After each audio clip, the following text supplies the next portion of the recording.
Hello, everyone. I'm KeithDeStone, and I'm here again with Greg Nagy and Hélène and Claudia, old friends, and we're talking again about heroes. And today we're going to talk about the first word of the Iliad and also another word that occurs a few score lines farther into the Iliad that's related to that first word of the Iliad. And we'll do a little bit of reading in Greek and in English, and we'll talk about anger. That's the English translation for the first word. So, um, Greg, I'm turning to you. Let's talk about anger And in the and Iliad. thank you, Keith, and I'm so happy to be having a dialogue with you and Claudia and Hélène. There's nothing I like better than dialogue. So if you don't mind, I'm not going to be lecturing. I'm simply having a dialogue with you and with everybody out there. And what I'd like to start with is that the very first word of the Homeric Iliad, manis, which everybody translates as anger. And what can I do? I translate it as anger as well. This word, as my colleague Leonard Muellner has shown in a brilliant book about this word, manis, is the first word of a composition which is meant for the ears and the imagination that actually lasts 15,000 lines, or if you like, verses, poetic units. That's a great deal of content. But in a way, as Leonard, or as we call him, as his friends, Lenny, has proved in his book, which has the word manus in it, um, tells the same story that the 15,000 plus words are telling. Did I say 15,000 plus words? The same story that the 15,000 plus lines are telling. My mentor, Albert Lord, used to talk about oral poetics, oral poetry as transmitted by oral tradition, as a medium where you can expand and expand and expand. So expansion, or compress and compress and compress, compression. And in a sense, the first word of the Iliad is the ultimate compression of everything that Homeric poetry is trying to tell us. So we should pay attention to it. And um, the master poet, let's call this person the master poet for now. The master poet is saying, anger, sing it to me. It's not sing about it, sing it. In other words, it's not just a story about anger. It is coming to grips with the process of anger. And that means that you have to get into the mentality, into the emotion of whatever that is. So there's a lot going on. And could I say that it's not our fault that we have this word anger, but if you could interview a Greek-speaking person who lived, let's say, in the 5th century before our era, that's the so-called classical period. If you interviewed somebody from that era, uh, they would tell you that this is this is the meaning of everything that they're about. So we're talking about very high stakes, and it's the medium that matters. All right, so sing it to me, the anger. Um, then I'm not going to try to tell you the plot summary of the Iliad, but on classical continuum, I've tried very hard to write up my own plot summary with the help of two young people who can relate to young people. I try to relate to young people, but it's a very, very good plot summary, and we will give you the link for it.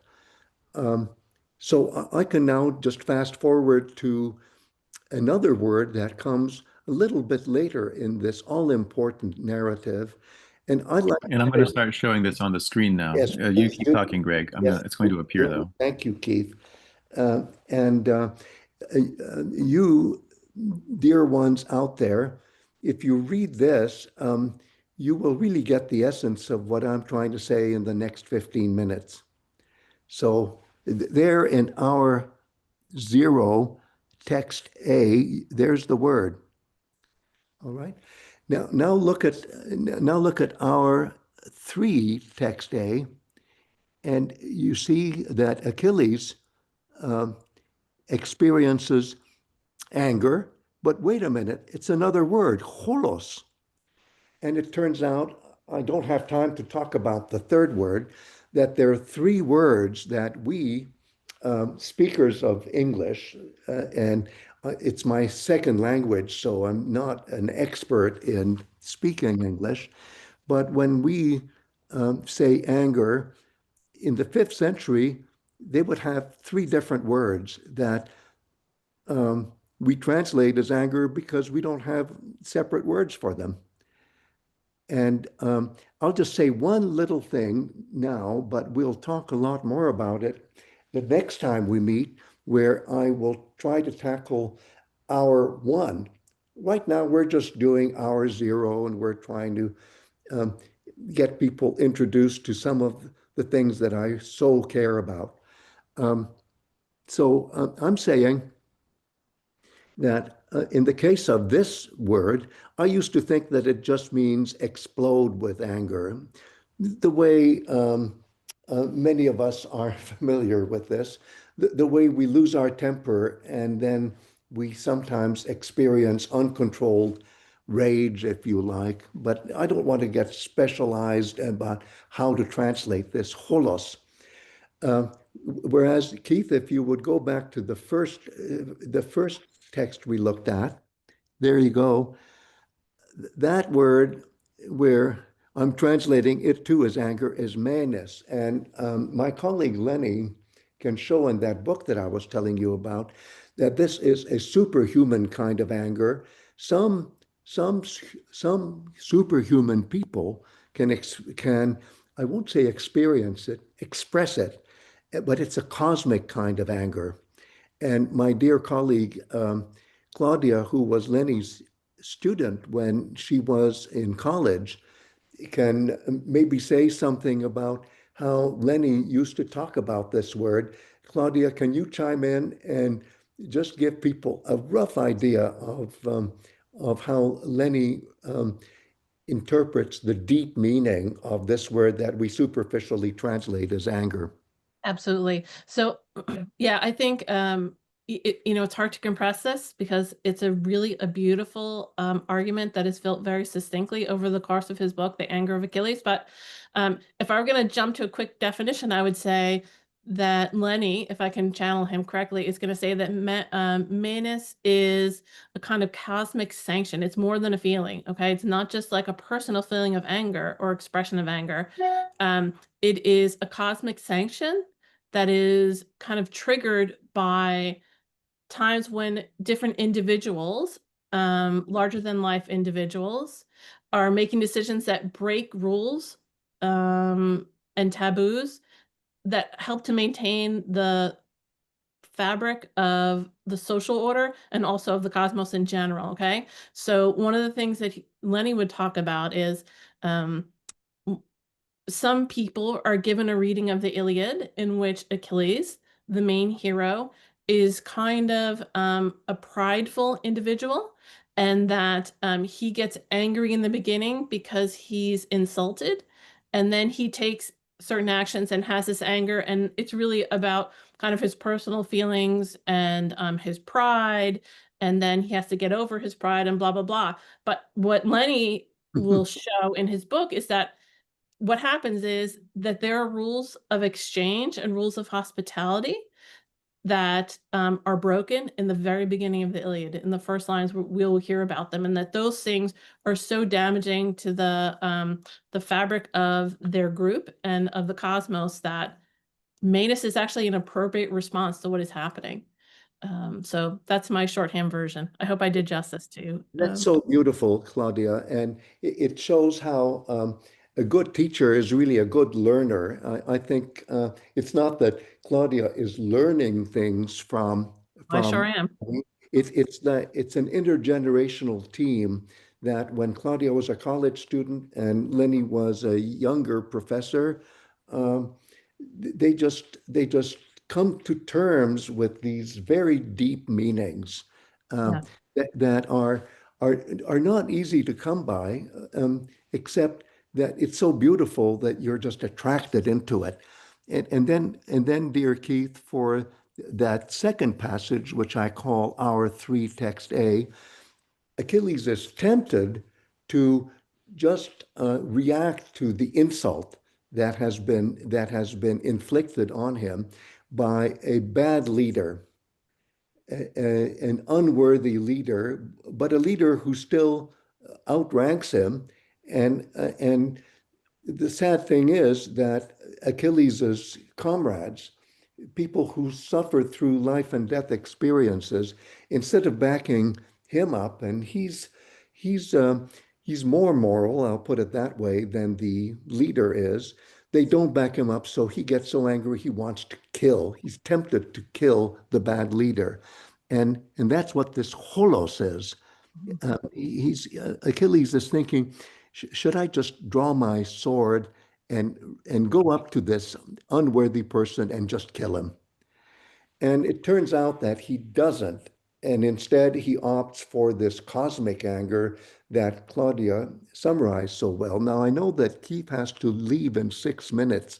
So could you scroll down, dear Keith, to the next passage?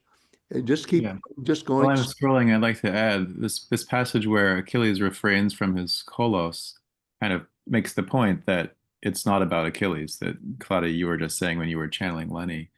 Yeah. He doesn't react to the insult there. And I like to point out that the first person to get angry in the Iliad, as I have learned from my teachers, um, is not Achilles. That's right. That's It's right. Apollo. Yeah. So that maybe for some people it's easier to see the connection to the cosmic sanction Oh, by yes. realizing Oh, that that's Apollo beautiful. was the first to get angry. And But dear, now we're at this passage here, and since we have only a few minutes, what Greg, I'll let you read the Greek. I'll just read the first word, the first line, okay, just so people can get the, shall we say, the flavor of how beautiful the Greek language sounds. And look, I'm just reconstructing the Greek language to how it was pronounced in the 5th century BCE. As I told you, that's the classical period. And dear Keith, can you make the letters bigger because I think I can, yeah. oh, much better. How's So, that? so hos eris ekte theon ektanthropon apoloito. And what he is saying, and it happens in the next line, kai holos, there's our word, holos, hos tefeake polyphrona per chalepenai. That holos is the anger that he thought he was suppressing. But you know what? We'll find out that it was there all along. And I've had so much fun, if I can use that word, just translating this into English for the first time. There are many parts of the Iliad that I've not tried to translate. And Keith, before you run off, I would love it if you read my translation. And Mhm. now I think you have to maybe shrink the screen so you can read it. And Right. if you like, dear Keith, as soon as you read it, you're free, but I'm hoping you'll make some comments. And would you mind reading the words that I have in square brackets? Because those are the words that are almost untranslatable in English, as we'll find out. Okay? So you go. Mhm. Okay, so I'm going to read the same first two lines of this passage, but in English this Yeah, time. but in English, and just keep going all the way. Oh, the whole way to the end? Oh, yes. Oh, Yeah. yes. Okay, I'll You read. can I'll do read it. all. What is this? You can do it in 13 3 minutes. lines. You can do it. Okay, sure. So may strife, Eris, leaving the gods, leaving mortals, go to perdition, and so may anger, cholos, as well, the kind of anger that pushes even a sound-thinking man into harshness, the kind of anger that is much sweeter to the taste than honey as it pours down in the breasts of men, the kind of anger that billows out like smoke from a fire. That is what happened to me now, angered, this is the verb of cholos, angered as I have been by the king of men, Agamemnon. Those things, though, they are in the past, done. I should let go of them, full of sorrow though I am. I will overcome that spirit of mine in my breast. I just have to. And now I will go off, chasing after the one who destroyed that near and dear head to be hugged. I will catch up with that one, I mean, Hector. And then I will be ready to accept the fate of death. The word here is care in Greek. Whenever it will be, I now see it, that Zeus wishes to make happen, together with the other immortal gods. I say this because not even the might of Heracles could escape his own fate of death. Again, the word here is care. Even if he was most near and dear to Zeus, son of Kronos, the Lord. Still, fate, Moira, overcame him, and so too did the painful anger, cholos again, the painful anger of Hera. Wow, Before I go it, off, as you know, to reuse the words here of Achilles, I'll just say that Greg, I recently read a riff of yours about the anger of Hera, of yes, Holos of Hera, yes. and a recent post of yours And, about would-be mothers, and I and love that connection, which I had never seen before. perfect, perfect. I I love hope it. that you'll expand on that after I go here. And Hélène, I'm turning the meeting over to you, and I hope that I can hear your voice too in the recording when I come back to it. This is So, perfect. And dear Keith, before you go, that's such a beautiful reading, and it shows you how the words really come alive, even in translation, don't they?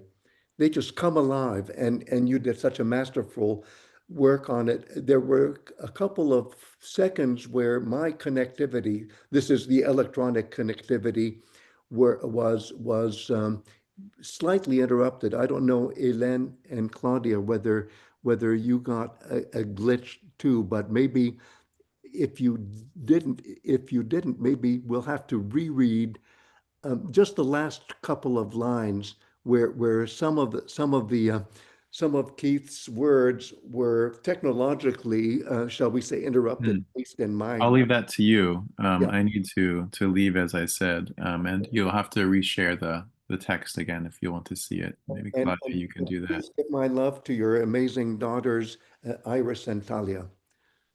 I will. Thank you. Um, Gotta run. Good to see you all. See you. Bye. And dear Hélène, um, would you be willing to comment on what we've heard so far, and then pretend that you're a teacher and you're asking, no, let's pretend you're a student. I don't like to use the terms teacher and student, but let's say a participant who's asking me, but let's let Claudia do the role of Greg, and I prefer to be called Greg, never Professor whatever. If you have to call me Professor Greg. But dear Claudia, would you be Greg or Professor Greg when Hélène asks you a question about what exactly we've read? So Hélène, you're a student who's heard this for the first time. No, I'm sorry, you're a participant who has heard this for the first time. Okay, well, the first thing I would do is try to get hold of Lenny's book, Minis. It's online. And Isn't it beautiful? It's online. There it is. I know. And then I'm lucky because I have it right now, and it's a beautiful book, and it really explores, indeed, the whole meaning of, as Claudia said, cosmic anger. Yes. And, with a group of participants, we just finished reading in Greek Iliad 24. And that's when it strikes me that the anger of Achilles ends. And then he's able to, to give back Hector's body. But the war doesn't end there. But the Iliad ends when Achilles is no longer angry. So striking, really striking. So now I guess I didn't ask the question, but Okay. Can I respond? Can I respond to something you said that actually relates to Lenny's book? And I just want to highlight again, no one is trying to push his book. You can read the whole beautiful thing for free online, and we'll share a link to that. So I think what Lenny would talk about, since you're bringing up kind of Achilles' trajectory and the trajectory from his anger to something else, that the trajectory from his anger is to a word called Philotes, right, Greg? Am I saying that Yes, exactly. right? So it's from this kind of cosmic anger to a word that is about a connection. So Filos is about the people, the things, and the people that are near and dear to you. So they could be the people who you're related to. They could be the people that you're in a loving relationship with. It could even be something like your own head. Your head could be Filos to you. Yes. So what's really cool about that trajectory from Manus to Philotes, and God, I hope I'm saying that right, is that Beautifully. I'm so hesitant always, but is that word is really about connection, right? Yeah. And so there's something about his Manus that is both with Apollo that we talked about a little bit, that he has anger and that Achilles has anger, that can be disruptive to the social union, and then the implementation of it helps to bring people back in line and back together, right? So when things are getting threatened, when the whole order thing is getting messed up, then Manus is this cosmic sanction that brings things back together, and then you can end up in a place with more social cohesion, more cohesion. Is that right? I love it. It's not so much whether it's right or wrong. It's accurate. Well, I hope Accurate, I'm not, because Claudia and Hélène and you two I've worked with for so long are very good readers, where close reading, or lately we're saying deep reading, is the kind of reading where you don't read your own values into what you're reading. You're trying to read the values that are coming at you from inside that very, very deep world. Yeah. And they come to the surface. And it's not that any one of us will have the perfect reading. Yeah. It's that, as far as I'm concerned, you two and Keith and all of our community, what we're all striving for is to go deeper than the superficial readings that unfortunately do keep crowding in on us, aren't they? Because of our busy lives, because of our own preoccupations. And it's so important to try to free ourselves from our own world and get into that world so that our world can become better. And I'm not saying it's a perfect world. Oh my goodness.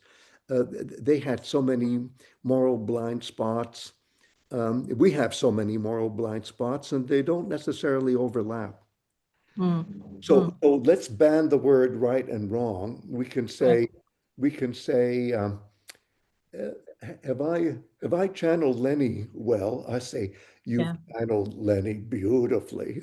Hopefully. Okay. Thank you. That's what Well, I think too, what I love about looking at this passage again, and I know we've looked at it together in the past, is that every time I look at it, I'm just dazzled by how beautiful it is and how I'm learning new things. Can I ask about your translation of one thing, Greg? Yes, please.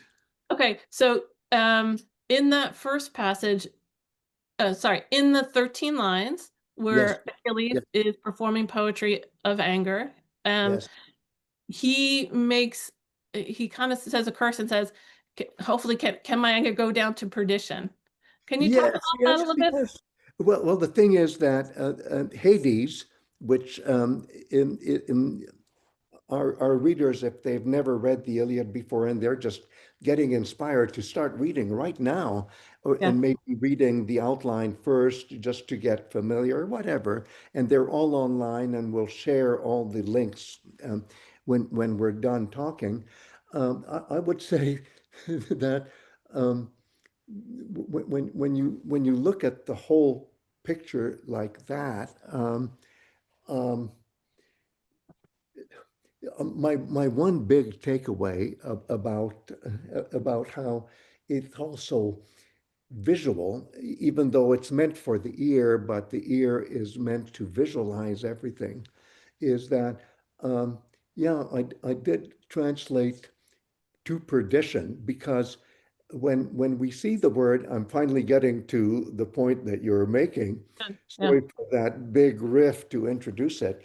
Hades, which a modern reader would think of as hell, or you know, just a very sad place you go when you die, is really a much more complex word, which has to do with a period of uncertainty after you die, where you can't really be sure, even if you have an afterlife, you have to get through a transition. And depending on your intellect and your morality, you might not find that. But that's not the same thing as hell. So um, I could have translated that as say, damn my holos, which Yeah. would Okay. be, Mm. when I was young, that would be a bad way to say it. You'd have to say, to heck with my holos or whatever. But it really is wishing it to be destroyed from the land of the living. Mm. Well, I That, was thinking it's so cool because the way you paired that passage in the classical continuum piece with the beginning, because really the Iliad starts out with, here's this cosmic anger, this Manus, that's going to send countless souls down to yeah, Hades, and yeah. then the anger itself is going to follow. And so the countless, and you said souls, and you Yes, know I okay. that's the way we moderns would first translate psyche, but it's simply life force. And Yeah. the trick there, and I'm tempted to put another word into square brackets Mm. when you and I, Claudia, work on we constantly, as Hélène knows, redo our translations. Um, where it says bodies in my translation, the Greek says autos, which means their selves. So Mhm. the self is the body, and the psyche is something that used to be the self, but once you're dead, there's a disconnect. Mm. But But it, Mhm. psyche, can it also be a breath of life or something? oh yes, You it know. can be breath of life, but it can also be, Mhm. because the Iliad is so complex. Are you ready for my minimalist translation? Disembodied conveyor of identity after death. Yeah. Mhm, mhm, mhm. See, I had that ready for you. So I Yeah. love your question. I love your question, dear Claudia. Could I mention one other thing? Um, may we go for another 9 minutes? Is that okay?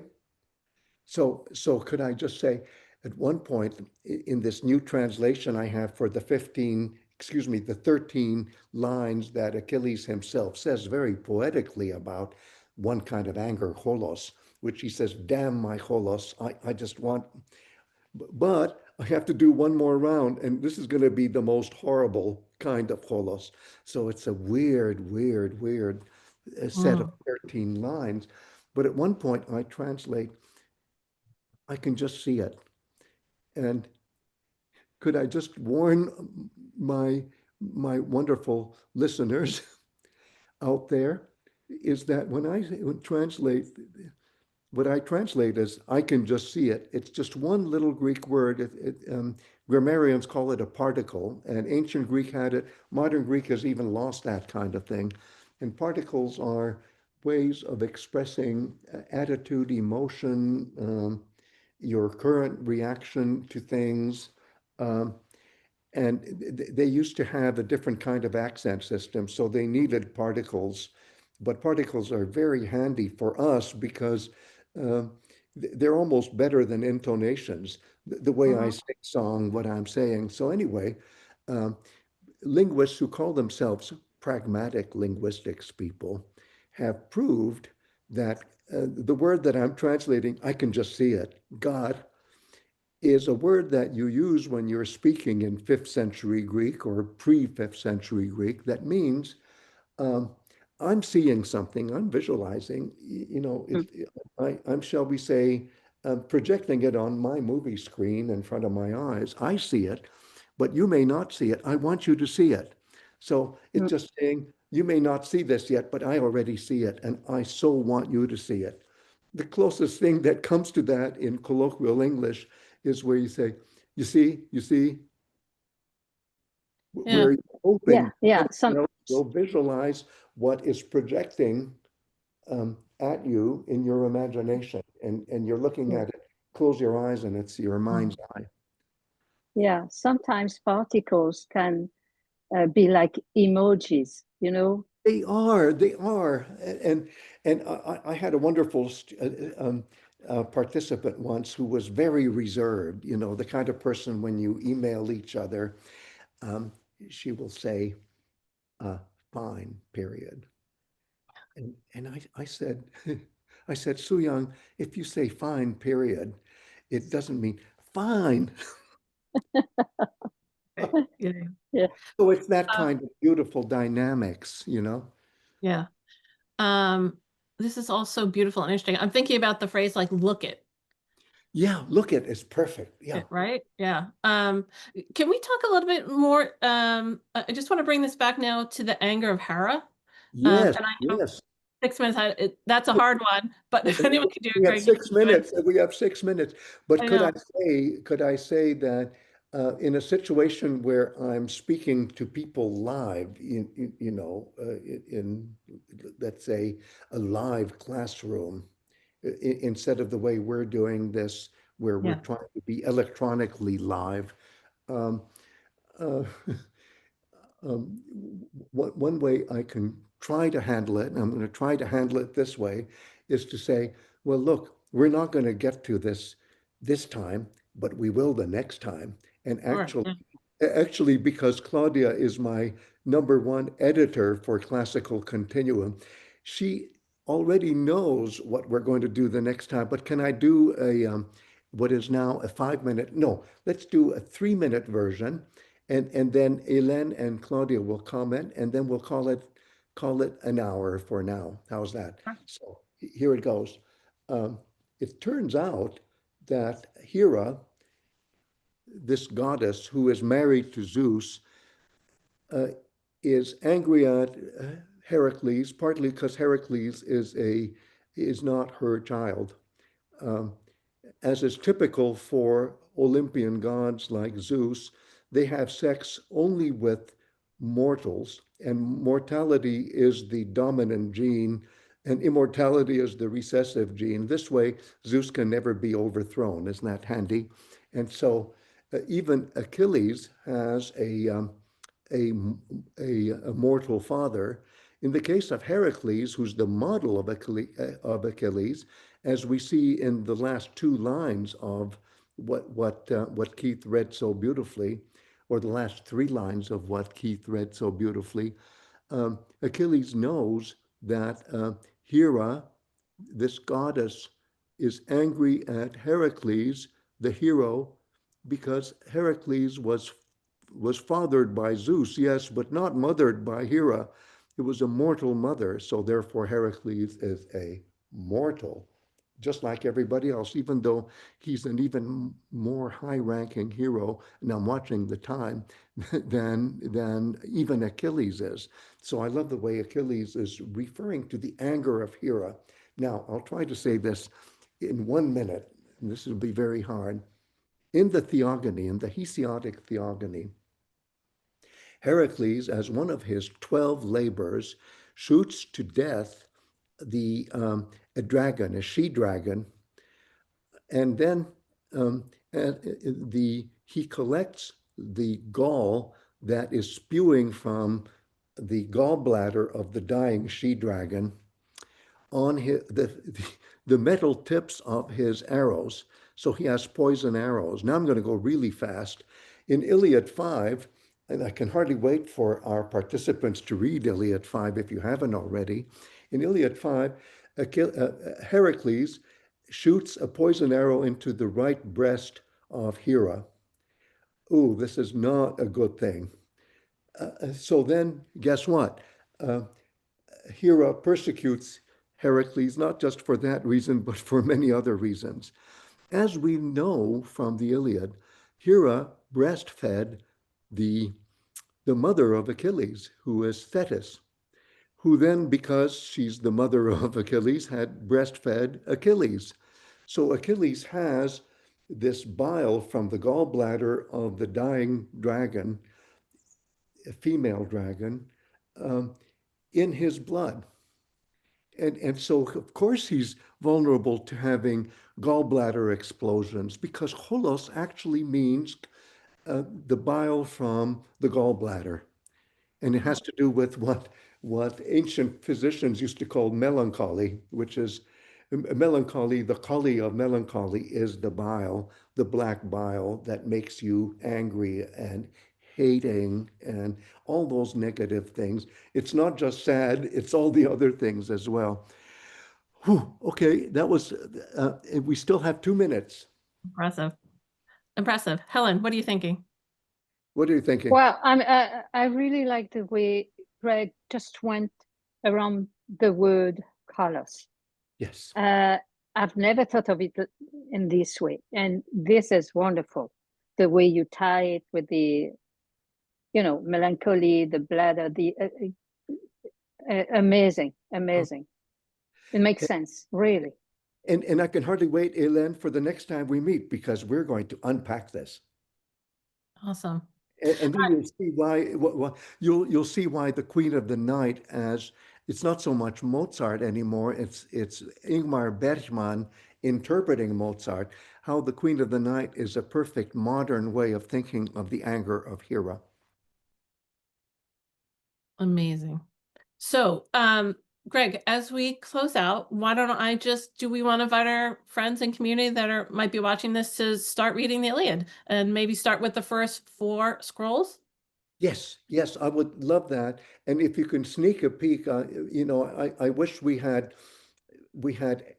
added to our syllabus for the first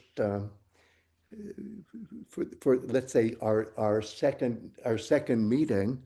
I wish we had added scroll 5 because that's where Heracles shoots the poisoned arrow into Hera's right breast. So that would be handy. So what the wonderful participants can do is why don't they read the plot outline that we have right there at the very top of classical continuum, and then if they have time, do a quick read of the first 5 scrolls, but only a quick read, and don't get discouraged because you have the outline to help you along. So just quick read. Awesome. So the outline is going to help you get oriented. You're going to enjoy those first scrolls. We're going to leave links to Lenny's books. All this will happen in the links to this video. We'll also link to the post with that outline. Yeah. And so thank you so much. And Claudia, before we say so long for now, could you maybe also read those last few lines of what Keith was reading, if you hear any gaps in the technology? If Oh, not, yeah. I don't think it glitched for us. I think it was super clear for us. Yeah, Right, Helen? it didn't we're clinch for me. fine. It was Okay. clear. It was clear. That's perfect. Mm. And then one other thing, just one last thing, dear Claudia, if you could also encourage people just to shop around in Cosmos if this is their first time in Cosmos. Oh, yeah. Helen, can you talk a little bit about Cosmos? Yes, could you do that just a little bit, dear Hélène, because you can reach it via classical continuum, but many other ways of reaching Yeah. Cosmos. Well, our Cosmos is all about content, communication, and the 3 C's: content, communication, and collaboration, or whatever Yeah, the word you want to I use. love And perfect. we go around ancient Greek literature, and we read text, we translate, we have open houses, we have a very big library of free online content, and lots of participants eager to know more about ancient Greek literature, or even Latin also. We also have Latin sessions, so please come. Yeah. It's all about the logos. The word goes on. We have to keep on talking and communicating and being together. That's it. Beautiful. So Oh, beautiful. What, yeah. what That's a a perfect way, word. what a way to, we're not stopping, we're just pausing for further continuation the next time we meet. Awesome. Thank you, everyone. Thanks, Greg. Thanks, Helen. Thanks so See much. you. Thank you, Claudia. Bye. Bye.